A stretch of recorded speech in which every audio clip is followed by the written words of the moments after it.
diabética y el estado hiperosmolar se nos puede presentar y va a ser un estado mixto. Es por lo cual tenemos que sacar siempre nuestra osmolaridad en todos los pacientes que lleguemos a tener un descontrol metabólico con una hiperglicemia y que aunque tengamos una acidosis ya diagnosticada, tenemos que sacar esta osmolaridad sérica que tenemos porque se nos pueden llegar a presentar los dos casos, un estado mixto. Entonces, la letargia que va a estar característica, sobre todo en el paciente con estado hiperosmolar, pero en muchos pacientes con cetoacidosis diabética se llega a presentar este estado de letargia y de inconsciencia. Al inicio va a estar característico porque va a ser un paciente con agitación psicomotriz, pero en los casos ya de acidosis metabólica severa va a haber una letargia.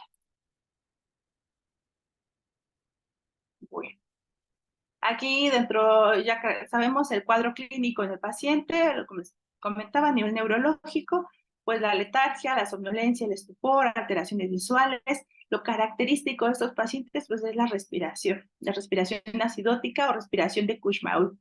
En esta respiración incluso llegamos a observar que los pacientes pueden llegar a presentar ese olor característico de olor a manzana. No sé si lo han llegado a percibir en algunos de sus pacientes, este olor de acidosis. El diagnóstico pues lo vamos a hacer con estudios de laboratorio y el examen físico. Dentro de los estudios de laboratorio que vamos a solicitar con nuestra rutina de estudios que ya siempre solicitamos, sobre todo necesitamos la glicemia sérica, una química sanguínea, porque muchos van a estar asociados a otros cuadros clínicos. Ahorita vamos a mencionarlos. En el análisis de sangre, pues siempre vamos a buscar la hiperglicemia, decíamos lo característico, la triada, la hiperglicemia, la cetonuria, que ya está, puede ser medible como cetonas a nivel sérico o cetonuria, y nuestra acidosis metabólica, que sería una gasometría arterial. Los síntomas pues van a variar dependiendo también el nivel cuadro clínico que presentemos y a la clasificación que vayamos a tener. Esta vemos que es una tabla en donde nos habla aquí de tanto los europeos como los americanos. Entonces, los europeos nos comentan de que ellos toman ya como un nivel de glucosa a partir de 200 miligramos sobre decilitro. Y sin embargo, los americanos en la ADA, en su último consenso, se nos dice de 250 miligramos. E incluso hoy en día se habla de un término de una acidosis euglucémica. Es esto, el paciente puede llegar a tener niveles normales de glucosa, sin embargo va a presentar la otra parte, que hablamos de la acidosis y la cetonuria. Aquí vemos de que la clasificamos según la ADA en leve, moderada, severa. Los europeos nos dicen que ellos solamente de acuerdo al pH menor de 7,3, para ellos todos los pacientes con menos de 7 van a ser una cetoacidosis diabética severa y los demás cetoacidosis diabética. No llevan estos términos como los americanos de leve, moderada, severa. Para nosotros en América utilizamos más esta clasificación de la ADA, en donde nos habla que la cetoacidosis diabética severa con un pH menor de 7, pues en esta sí vamos a tener una reposición de bicarbonato. Ahorita vamos a hablar de ello. Sobre todo, es lo que tenemos de que la acidosis, recordemos que es una de nuestras causas de paro. La concentración de bicarbonato, esta pues va a ser menor de 18 el diagnóstico, menor de 15 nos hablan los europeos, y dependiendo de los niveles de bicarbonato, igual la vamos a clasificar en leve, moderada. El anion gap pues va a ser un anion gap amplio, una brecha aniónica amplia en los dos casos. Mayor de 12 y mayor de 16, una brecha aniónica bastante elevada para los europeos. En la presencia de cetonas, esta tiene que estar positiva en tanto en Europa como acá en América, y el estado mental, aquí se refiere que puede estar alterado, con estupor, agitación psicomotriz al inicio. Dentro de las causas que nos van a llevar a una cetoacidosis diabética, es lo primero que tenemos que buscar. Bueno, lo primero será, para nuestro manejo, necesitamos saber qué es lo que lo condicionó. Si es un paciente que está con debut o si es un paciente que tenemos que ya se conoce con una diabetes mellitus, una diabetes tipo 2, un paciente que estaba con insulina, y la primer causa, pues en nuestro medio de nuestros pacientes es, pues, el abandono de su tratamiento, ¿no? La falta de la insulina. Entonces, aquel paciente que nos dice que dejó de aplicar su insulina porque ya no la consiguió, no se la dieron ahí sus familiares, que ya no se la surtió y por esto dejó de aplicársela. La otra causa, pues las infecciones. Si no tratamos la infección, tampoco vamos a tener o lograr revertir este problema de cetonuria que vamos a estar presentando, sobre todo la gluconeogénesis. Necesitamos mejorar ese proceso infeccioso para que podamos romper este ciclo de acidosis. Dentro de otras causas de cetoacidosis diabética, una de las que a veces menos sospechamos, pero que se ha llegado a presentar cada vez con mayor frecuencia en la sala de urgencias, es el infarto agudo del miocardio. Entonces, aquel paciente que está sufriendo una demanda de oxígeno, está con el dolor, un paciente diabético con descontrol, nos llega con esta respiración clásica de Kushmaul y nos cumple esta triada para cetoacidosis diabética, pero sin embargo nos está enmascarando un cuadro de un infarto agudo del miocardio. Entonces, son pacientes que necesitamos realizar, aparte de nuestra rutina básica, necesitamos ver qué es lo que condicionó que este paciente llevara a cetoacidosis diabética. El paciente lleva apego a su tratamiento. No tenemos datos de un proceso infeccioso, entonces, ¿qué condicionó esto? Dentro de las causas, le digo, dentro de las menos frecuentes está un infarto, pero otra de las más frecuentes y que se nos presenta muy a menudo es la pancreatitis. Entonces, siempre van a estar casi ligadas un paciente con cetoacidosis diabética y pancreatitis. Es una de las que más debemos de sospechar. El tratamiento, pues, va a estar ligado a las tres causas, ¿no? Primero va a ser la corrección de la glucosa. Esa corrección de la glucosa, aunque la pusimos aquí, de que hoy en día las guías nos dicen de que lo primero es la hidratación, en realidad, de acuerdo a nuestra fisiopatología que tenemos de la cetoacidosis diabética, lo primero es poner lo que nos hace falta en el cuerpo, la insulina. Entonces, muchas veces pasamos por alto y empezamos con la rehidratación intravenosa y muy agresiva antes de iniciar nuestra insulina. No, el paciente con cetoacidosis diabética necesita de inicio la insulina para el manejo. Posteriormente vamos a ir con nuestra rehidratación y nuestra corrección de electrolitos, corrección del proceso infeccioso que lleguemos a tener, quitar la causa que nos desencadenó. Existen múltiples metaanálisis y guías que hemos tenido ya a lo largo de los años. La más utilizada incluso hoy en día, que es la de la ADA, es una guía que desde el 2011 hemos tenido muchas actualizaciones. Entonces, los europeos, que es esta guía que muestro ahorita, también nos hablan, esta es la última, del 2021, donde ya se corrigen ciertos puntos, sin embargo, todavía tenemos que corregir algunos en los que no estamos todavía de acuerdo, que hoy en día vemos que el metaanálisis se ha visto, es sobre todo en el manejo inicial, ¿no? Entonces nos hablan de que el manejo inicial, como todo paciente, vamos a ver nuestro ABCD, ¿no? Primero, que el paciente respire bien, que no tenga compromiso de la vía aérea y que hemodinámicamente venga estable, porque si no, pues no voy a tener paciente que tratar. Nuestra gasometría arterial, ya sabemos que tiene una glucosa mayor de 250, que tiene una respiración acidótica. Nuestra gasometría arterial, dependiendo del pH que tengamos, si es un pH mayor de 7, un paciente que podemos empezar con nuestro algoritmo que nos maneja. Dependiendo de esto, si el pH es menor de 7, vamos a corregir igual con el bicarbonato. Porque es primordial tener paciente. Entonces, una de las causas, como vuelvo a repetir, de paro en el paciente, pues es la acidosis. Entonces, una acidosis severa nos puede llevar al paro. Entonces, primero necesitamos evitar o quitar nuestras causas de paro, ¿no? Aquí nos hablan sobre la hidratación, una hidratación que va a ser bastante agresiva, que nos hablan de incluso de 20 mililitros kilogramo por hora, o lo que nos decían anteriormente, 6 litros, decían en las primeras 6 horas, 1 litro por hora prácticamente, que es el déficit que va a tener. Entonces, con esto, en los metaanálisis hemos visto que al contrario, vamos a llevar al paciente a mayores complicaciones y nos habla de la solución ideal, que es la solución salina al 0.9%. Hoy en día también sabemos que la solución ideal sería una Harman en nuestro medio. ¿Por qué? Porque vamos a tener casos de una acidosis clorémica. Y una acidosis clorémica va a ser un mayor riesgo de comorbilidades en nuestro paciente y donde no vamos a poder revertir. preferimos una solución Harman. Y vamos a guiarnos a la hidratación de acuerdo a las necesidades que tengamos en el paciente. Entonces, individualizamos. Hay pacientes que pueden llegar con nosotros, son pacientes renales, son pacientes que vamos a manejar de otra forma. Entonces, a este paciente no podemos sobrecargar de líquidos, aunque tengamos un déficit de volumen. El paciente con pancreatitis, igual nuestros últimos metaanálisis y guías nos hablan de que ya la pancreatitis tampoco la vamos a tratar con una hiperhidratación, porque vamos a provocar mayores complicaciones en el paciente. Entonces, todo va a ser mucho más mesurado con las soluciones. Vamos a sacar nuestro déficit de agua total y este déficit de agua, dependiendo el kilo de peso, nos dan a veces déficits muy altos para corregir. Entonces empezamos con solución Harman y la hidratación tiene que ser mesurada. La manejamos de 5 a 10 mililitros kilo de peso en la primera hora.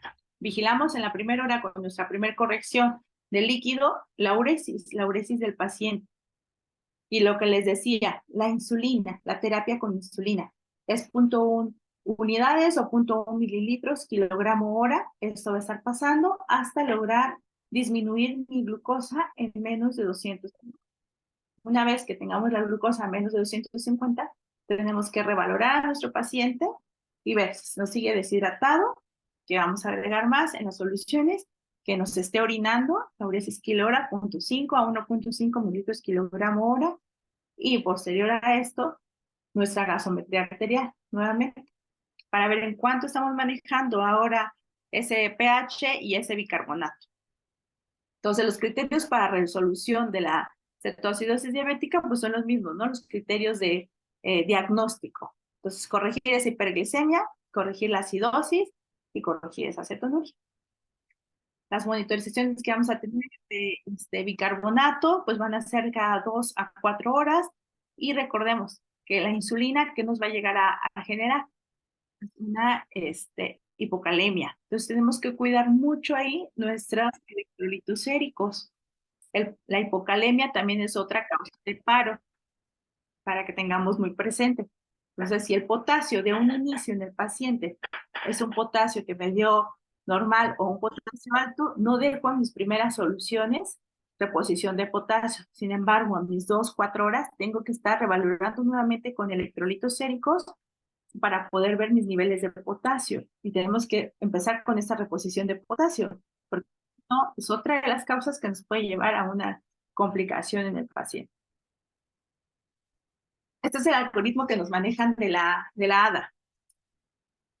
La ADA nos maneja este algoritmo en donde nos habla de los líquidos, en donde los líquidos ellos mencionan todavía en sus guías de solución salina al 0.9%, ¿no? Y administrar prácticamente 1 litro por hora en las primeras 6 horas, que es demasiada sobrecarga de volumen. El bicarbonato, seguimos en lo mismo, el pH, solo lo vamos a utilizar en el caso de que pH esté menor de 6.9. La insulina la vamos a seguir calculando de la misma manera, 0.1 unidades o 0.1 mililitros kilogramo. Ahora íbamos revalorando. Tenemos que estar vigilando nuestra uresis, dependiendo cuánto tengamos en nuestro flujo urinario, y estar de acuerdo a esto, valorando nuestra electrolitos séricos, nuestro potasio. Otra de las causas, en cuanto al estado hiperosmolar, que les decía, en la osmolaridad, en este caso sí vamos a medir nuestro sodio, porque el estado hiperosmolar pues se va a caracterizar porque el sodio va a estar incluso alto. Y pues la solución cambiaría. Sin embargo, hoy en día sabemos en preferencia solución Harman. No tenemos que estar revalorando esta parte. Pues las complicaciones de la cetoacidosis diabética, con sobre todo retardo en el manejo que podamos tener, pues el mayor riesgo sobre todo de edema cerebral. Acordémonos de que dentro de la fisiopatología, pues vamos a tener una diuresis osmótica. Esto nos puede llevar a un mayor riesgo de daño cerebral y un daño renal que vamos a tener, pues por la deshidratación. Arritmias, esa hipocalemia que podemos generar por el uso de la insulina, y pues nos va a amenazar la vida. Las metas en el tratamiento, pues lo mismo de las causas para su diagnóstico. Entonces vamos a corregir glucosa menor de 200, un pH mayor de 7.3 y el bicarbonato mayor de 18. No sé, ¿dudas hasta aquí? Voy muy rápido.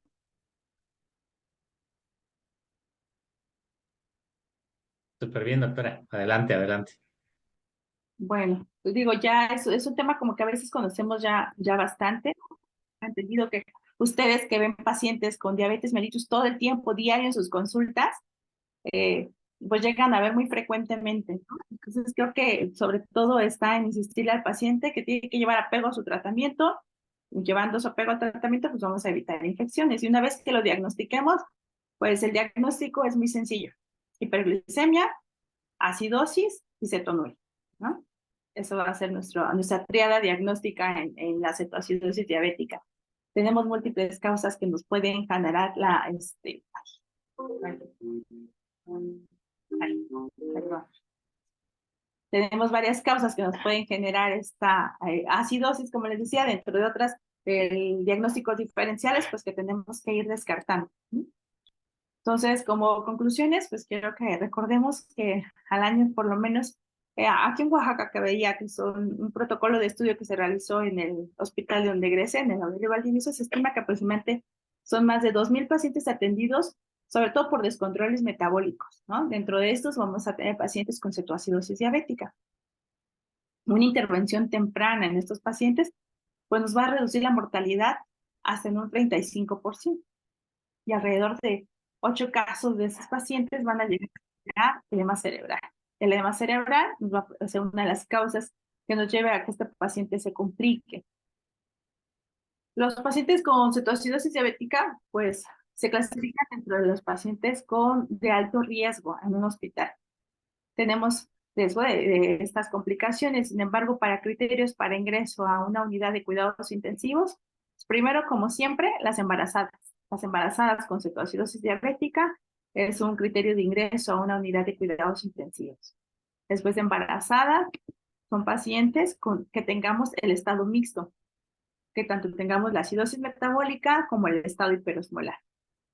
Posterior a esto, pacientes que ya tengamos falla orgánica múltiple o que tengamos ya daño cerebral o daño a algún otro órgano.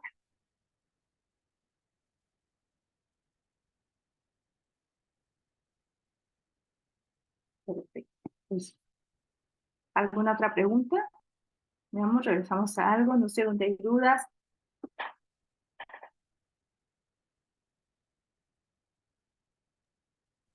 Sí, doctora Delta.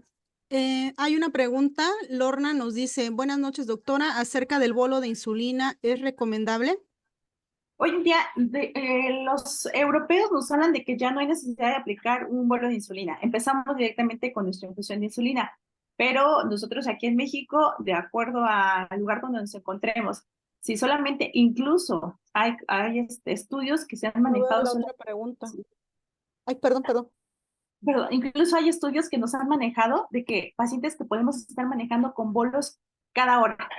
O sea, no tengo una bomba de infusión, de una manera en la que yo pueda estar generando mi insulina. Entonces, ¿qué vamos a hacer? Estar aplicando cada hora mi bolito de 5 unidades de insulina intravenosa.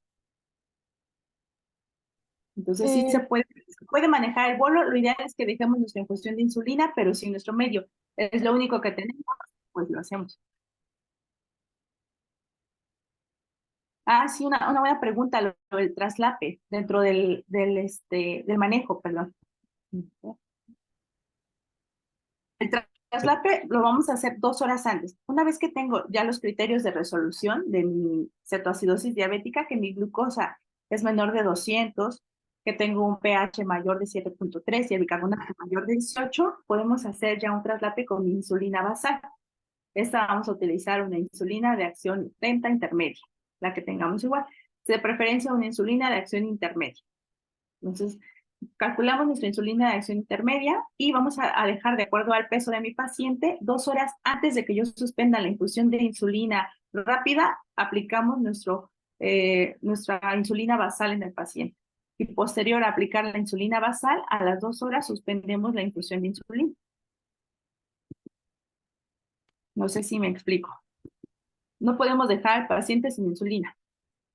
todos los pacientes que llegan a tener un cuadro de un descontrol metabólico, ya sea estado hiperosmolar o cetoacidosis diabética, son pacientes que no podemos mandar a casa sin insulina, porque ya es un paciente que tiene este cese total de insulina o casi total. Entonces, no es un paciente que podamos estar manejando con hipoglucemiantes orales. Entonces, siempre en estos pacientes, el manejo posterior tiene que ser con su insulina basal.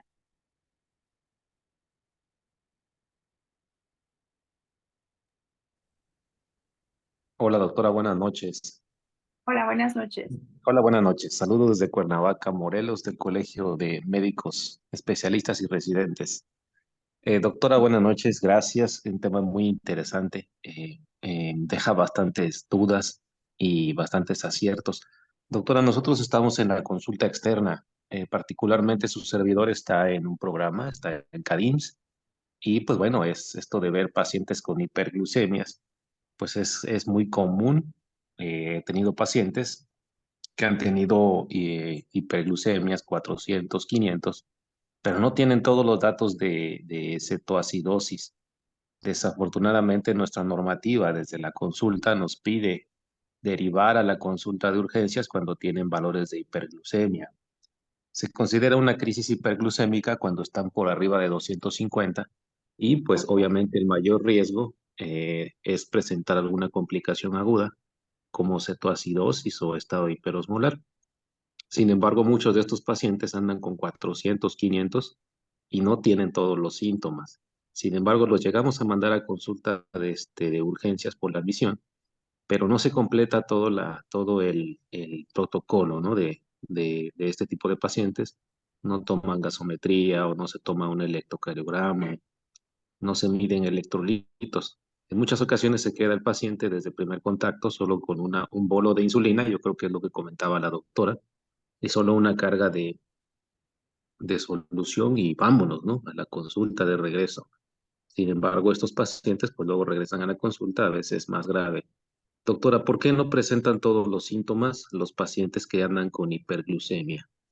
Sería Sí, una como pregunta. comentaba, incluso hoy en día hay un término que es una cetoacidosis diabética euglucémica, donde podemos llegar a tener pacientes con cosas normales, pero sí presentan la acidosis. Para el diagnóstico de cetoacidosis diabética tenemos que tener esta triada, ¿no? La acidosis metabólica que va a presentar nuestro paciente. Si no hay acidosis metabólica, no hay cetoacidosis diabética. Entonces, solamente es una diabetes mellitus descontrolada, como les decía en la diapositiva al inicio, ¿no?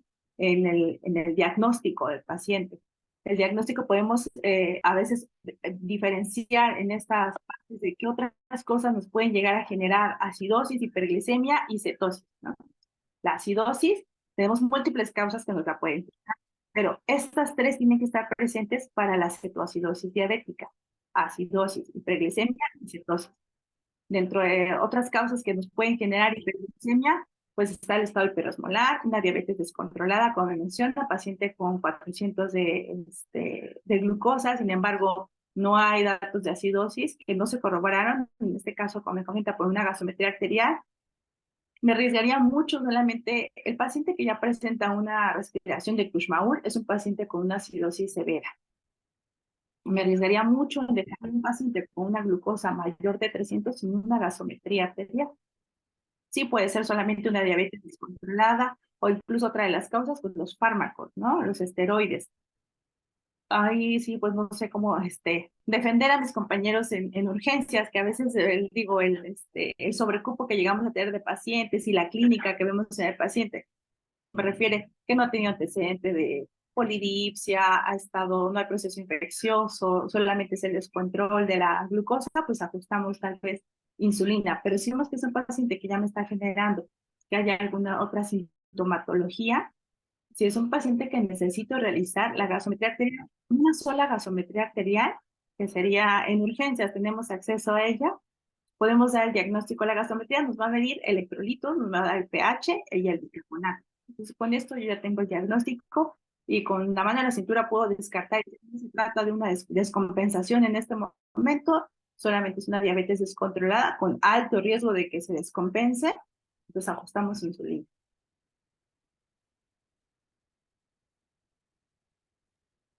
Gracias, doctora. De hecho, comentando sobre la cetoacidosis glucémica, la Sí, FDA emitió un warning hace unos años sobre un fármaco que es un ISGLT2, así específicamente es.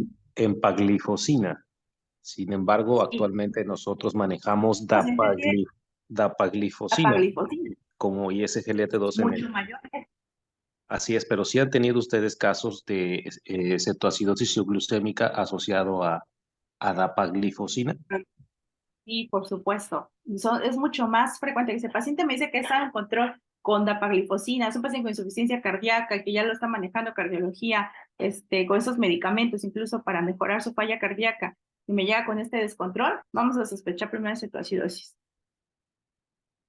Sí, entonces, y también tenemos que tener más en cuenta a estos pacientes, como les decía, dentro de la mnemotecnia, incluso pacientes que nos llegan, que están dentro de todo controlados, por así decirlo, es una diabetes descontrolada, pero están con metformina y de repente el señor se quiere tomar unas copas, sí nos llegan casos de acidosis metabólica asociada a uso de metformina, y es un paciente diabético, pero es una acidosis sobre todo por el uso del etanol con la metformina y a veces confundimos con la cetoacidosis diabética.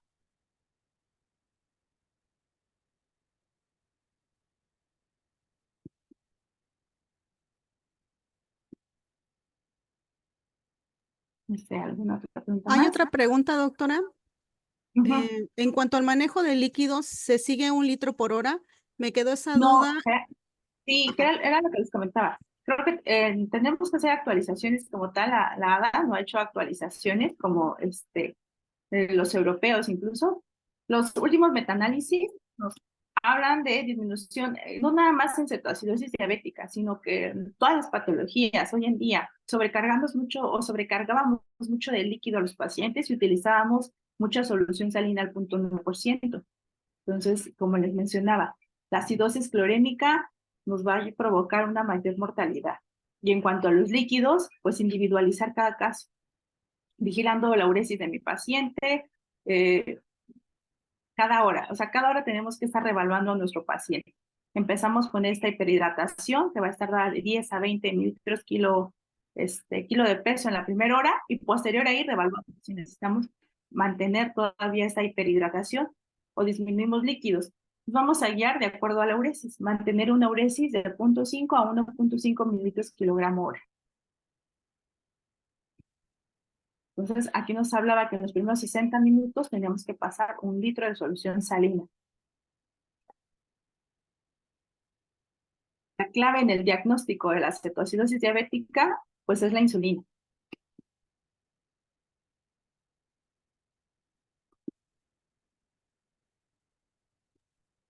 Hay otra pregunta. Dice, en la consulta, ¿cuál consideraría usar como método, aparte del dextroxib, como apoyo para el diagnóstico de cetoacidosis? Como les comentaba, está de Accu-Chek el medidor de ácidos que nos mide hidroxibutirato y acetoacetato. Entonces, si tuviéramos acceso, igual se mide como el glucómetro, como para medir una glicemia, lo mismo con una gotita de sangre, nos da positivo a mayor de 100 miligramos de cilitro de cetonas y el paciente tenga una glucosa mayor de 250, pues ya es un paciente con cetoacidosis diabética. Solo me faltaría el criterio de la acidosis, el pH.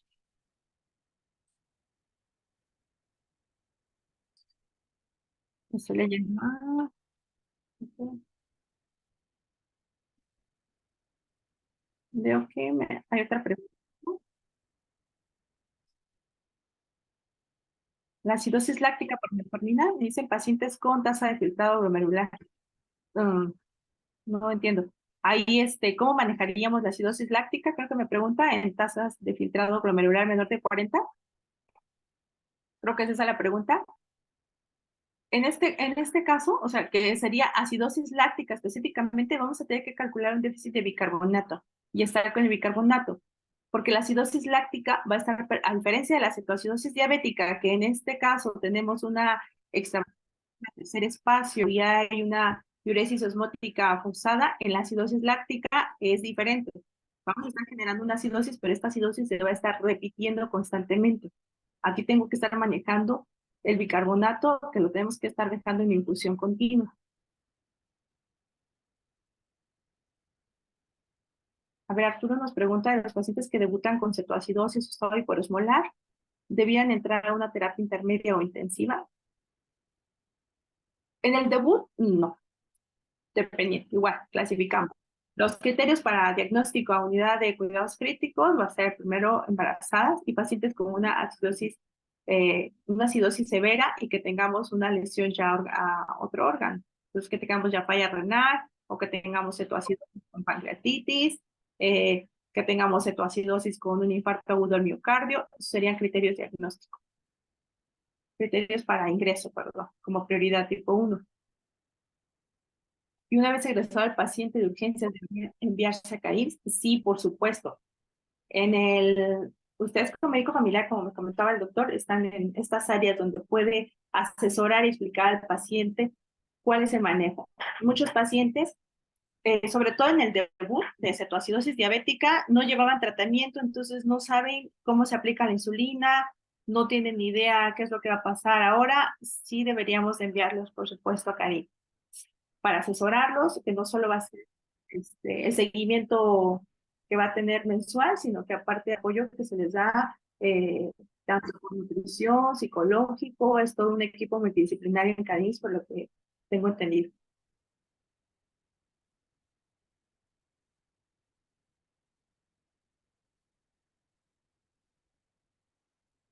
En cuanto a la vigilancia y el control, como decía, la cetoacidosis diabética es un cese casi total o total de insulina. Entonces, ¿qué necesitamos? Insulina. Desde urgencias lo tenemos que egresar con insulina. No puedo mandar a un paciente que hizo cetoacidosis diabética con hipoglucemiantes orales a casa.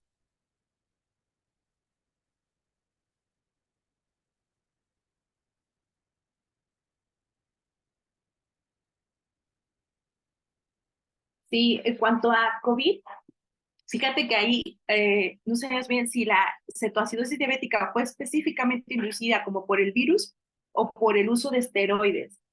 En un paciente con diabetes mellitus, que ya se conoce con un descontrol metabólico y que luego todavía vamos a estar utilizando dosis altas de esteroides como estuvimos utilizando en COVID-19 o gente que se estuvo automedicando con esteroides, el uso de esteroides fue el que condicionó este descontrol metabólico porque nos empezó a subir todavía mucho más la glucosa o como tal el COVID-19. Entonces, también el virus es un proceso infeccioso viral. Entonces, necesitamos tratar como tal este proceso infeccioso porque si no corregimos también el proceso infeccioso, esa acidosis se va a seguir perpetuando.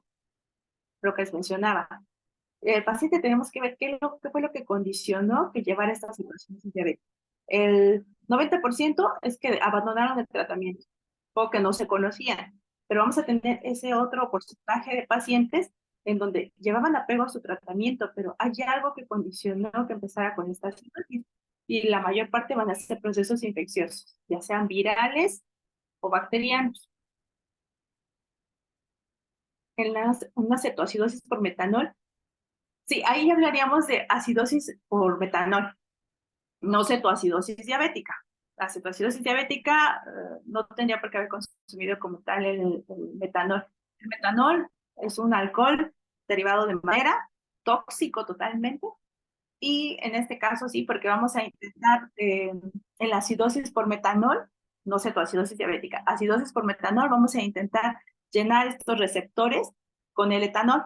Entonces, si hay controversia, es otro caso bien interesante de acidosis por metanol, porque dentro del tratamiento de estos pacientes va a ser indicarles alcohol. Entonces, muchos familiares es como de, pues si mi familiar se está muriendo porque consumió alcohol, adulterado, por supuesto, ¿por qué me dice que ahora le traiga yo alcohol para que le sigamos colocando alcohol? Entonces, pero sí necesitamos, es la competencia por los receptores. Y por supuesto que el tratamiento, pues es el etanol, porque se va a absorber mucho más rápido que el metanol para poder llenar estos receptores y así evitar que se perpetúe la acidosis. A partir de una cetoacidosis diabética, ya siempre el tratamiento es insulina o algunos pacientes podemos regresar. Podemos regresar, sí, por supuesto, diabetes tipo 2. Diabetes tipo 1, no, tenemos que seguir con insulina, no podemos regresar. Pero en diabetes tipo 2 sí podemos regresar. Pacientes que lleven un buen apego a su tratamiento, 6 meses posteriores al uso de insulina, podemos ir bajando dosis de insulina. Si bajamos dosis de insulina, ya tenemos menos de una tercera parte de lo calculado por kilo de peso, podemos hacer traslape con medicamento, con hipoglucemiantes vía oral. Sí es válido.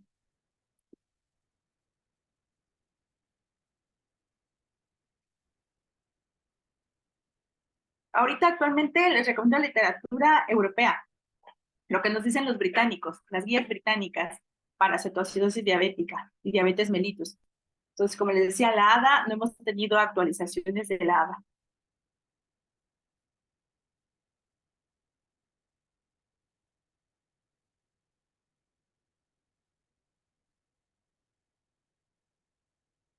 Sí, así es como mencionas. Todo paciente de protocolo primero va a ser, ya tengo el diagnóstico, cetoacidosis diabética, mi inicio de mi insulina. Lo primero, mi insulina, posteriormente mi hidratación. Y ahora sí, vamos a ver qué condicionó a esta cetoacidosis diabética. Entonces, repito, nuestro abandono del tratamiento, que es la causa más frecuente, pero de ahí un proceso infeccioso. Y si no hay proceso infeccioso, buscar qué otra enfermedad está perpetuando esto, incluso hasta un infarto o un miocardio. Entonces, igual revisar a nuestro paciente, por supuesto, de pies a cabeza. A veces tenemos abscesos glúteos, no volteamos al paciente, no le usamos, lo tenemos acostado, el paciente persiste, hay datos de respuesta inflamatoria, ¿y dónde está? ¿Dónde está? Y pues resulta que tenía un absceso ahí glúteo que nunca vimos.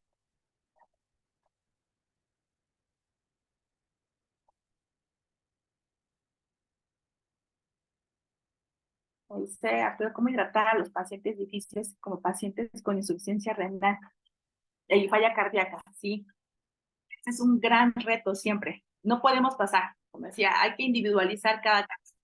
Y un paciente que ya se conoce con enfermedad renal, incluso va a tener una acidosis ya propia de su enfermedad renal, de su enfermedad de base, que va a estar generando una acidosis que es bien tolerada por el paciente. Sin embargo, tengo una glucosa alta, mi manejo va a estar enfocado estrictamente en mi insulina, mi infusión de insulina que vamos a estar pasando, y la hidratación la vamos a limitar de acuerdo a nuestra terapia de reemplazo renal.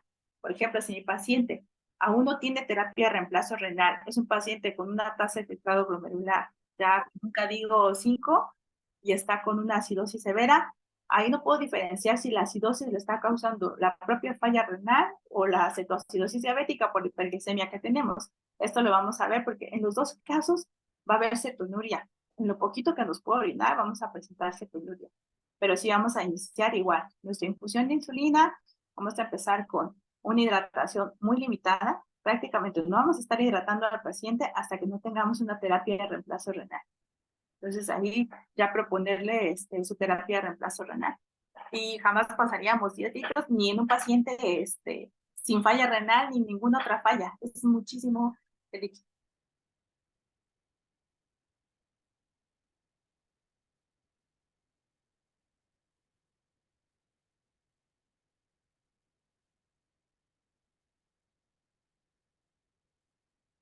Sí, en este caso, Arturo, que mencionas cómo lo hidrato, en este caso, paciente, recordemos, la piedra angular de la cetoacidosis diabética es la insulina. Esto es, nuestro diagnóstico es un cese total o casi total de insulina. Entonces, mi piedra angular va a estar dada aquí, pero en mi infusión con insulina.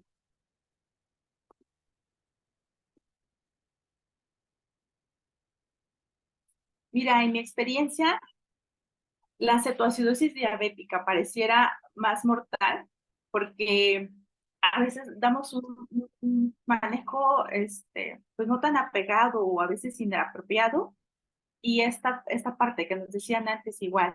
¿Por qué le vamos a poner bicarbonato al paciente con acidosis, con cetoacidosis diabética si el bicarbonato está, pero primero tenemos que meter más líquido, y al meter el líquido vamos a empezar a jalar ahí el bicarbonato? No, recordemos, una de nuestras causas de paro es la acidosis. Entonces no puedo dejar que mi paciente esté con un pH menor de 7, porque esto nos va a llevar pues al paro. Y en el estado hiperosmolar nos va a llevar pero a mayor edema cerebral. Entonces podemos estar vigilando al paciente y tratarlo, nos da como un poquito más de tiempo el tratar al paciente con el estado hiperosmolar, a diferencia del paciente con cetoacidosis diabética severa, que la acidosis es lo que tenemos que corregir.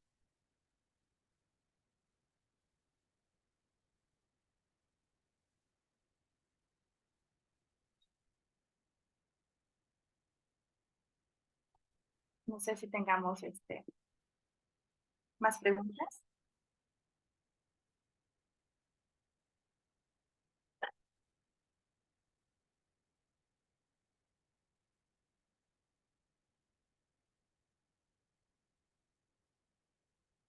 Bueno, no sé, aquí la doctora Jessie, ¿alguien más que tenga alguna otra pregunta?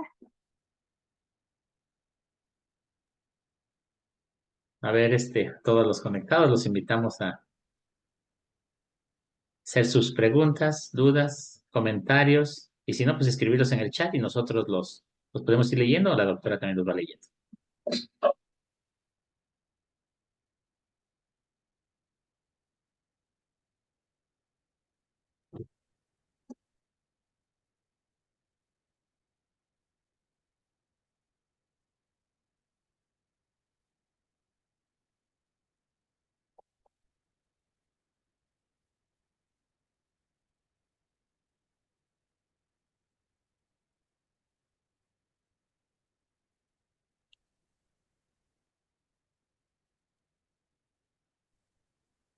Nuevamente, ¿alguna duda?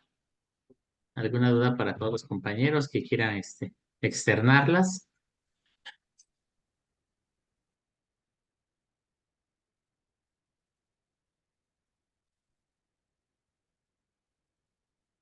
Pues bueno.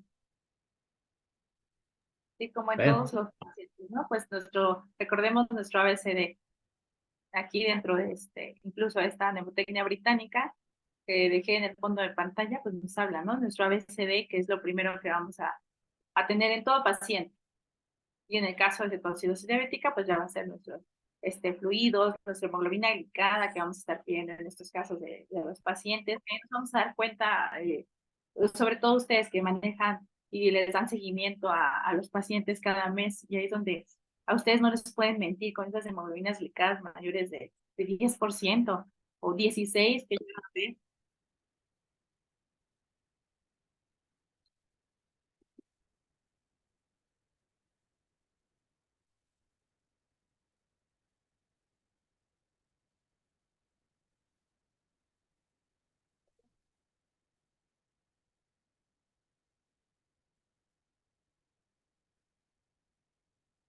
En cetoacidosis, a ver, Rosalba nos pregunta que en cetoacidosis diabética severa, ¿cuándo inicia con anion gap como criterio de resolución? Mira, al corregir, ¿cómo sacamos el anion gap? Bueno, el anion gap lo vamos a sacar de acuerdo a nuestro bicarbonato que tenemos. Entonces, por ende, si ya corregí el bicarbonato, mi brecha aniónica pues ya se corrigió, ya bajó.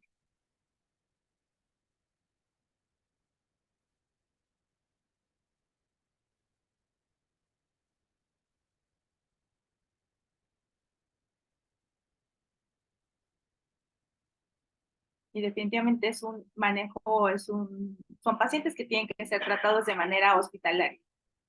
No vamos a poder estar tratando una cetoacidosis diabética pues en el consultorio y mucho menos de manera ambulatoria.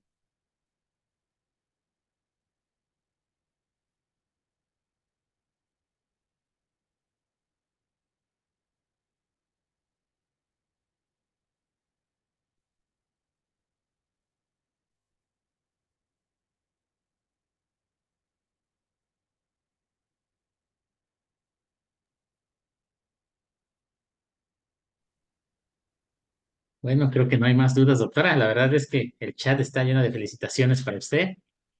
No, Muchas hombre, gracias. excelente tema. Igual estamos leyendo acá. Muchas felicitaciones, doctora. ¿Alguien más que quiera hacer una última pregunta?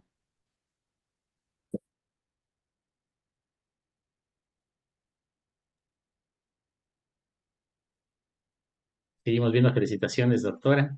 Mientras, después les vamos a agradecer también a los diferentes estados que se conectaron en esta nuestra primera sesión, como es Cuernavaca, Morelos, San Luis Potosí, Mexicali, Veracruz, y obviamente, sin duda, Oaxaca y todas sus regiones. Tenemos a todas las regiones conectadas, doctor.